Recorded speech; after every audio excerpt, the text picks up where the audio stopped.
Good afternoon, fellow Toastmasters and most welcome guests. My name is Trisha, and today I want to start by shouting out Brand Flakes with two Z's at the end on Instagram. He gave me the idea for doing this graphic illustration of what I would like to discuss as it relates to verbal communication. Now, his video was a little bit more specific on the type of conversations and communication, but I would like to show all the types of communication that Toastmasters, and especially Club Awesome, can help you with. So let's get started. So let's start with the x-axis. We're going to be talking about and comparing the difference between a one-on-one or a small group conversation, maybe one or two other people, versus the large group conversation, which is usually an audience. And then on the y-axis, we're looking at the difference between whether that conversation is of a formal nature or more of a casual nature. So first up, we have the formal kinds of communication made with a large group of people. I kind of tried to put this in a range and make it make sense, but at the top of that is a training and sermons. Trainings and sermons are generally larger groups of people. You're there to either get some information, learn something, and you might have even paid to be there. So this is definitely of a professional nature, and maybe you have to wear nice clothes. Now, next you have lesson, which kind of goes in between presentation and sermon because you could be learning something. Hopefully the presentation means something, but again, it's the kind of thing that you're not having a one-on-one or any kind of conversation with the person giving the presentation. Most likely, you'll have to wait till the end when there's a Q&A. And then there's the lecture.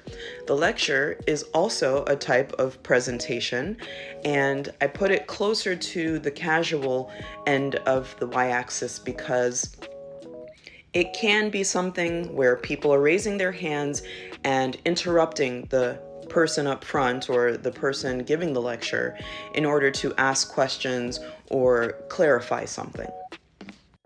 Next up, you have the large groups, but casual conversations. Think about when you're in a Zoom call and the host hasn't shown up yet, but there are like 10 or 12 people waiting in the Zoom. Generally, a few types of exchanges are happening that are really just small talk and banter. Nothing significant, and it doesn't mean anything for the meeting itself. It's just to sort of pass time until the main event begins. And then a lot further up, I put the debates, because debates are a sort of more formal conversation or communication that's happening in a larger group.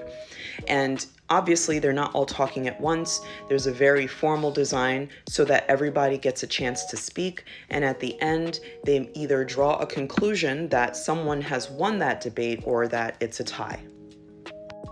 Next up, you have the smaller groups with very casual conversation.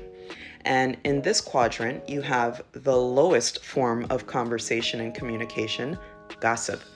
This is obviously information that you're just spewing and you have no idea whether it's true or not. You just want to talk to somebody about it, and it's usually a smaller group of people, if not one person. Venting is an interesting type of communication because it's generally two people, but only one person is really talking.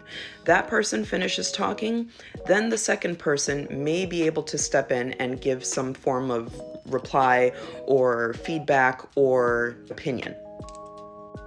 Then you have a talk. A talk is something that happens where you get a call from your mom because she went to put your laundry away and found something in your room. When you get home, she wants to have a talk. Or you're at work and you get a text from your girlfriend that says, "Hey honey, when you get home, we need to have a talk." It's a little bit more like there's a subject at hand. We're not sure just how serious or important it is, but to come out and say you need to talk means that it's probably important. Now, exchange I kind of put in here as sort of a blanket term. It's a casual way to describe information going between two people. I don't really have more of a definition for it than that. Next, we have the more formal but smaller one-on-one or one-to-one conversations, which starts with a one-on-one. Now, a one-on-one is generally something of a review with your manager or a coach or a tutor, and is done usually on a regular basis just to check in or see how it's going. A discussion is possibly a formal conversation and it has a subject at hand.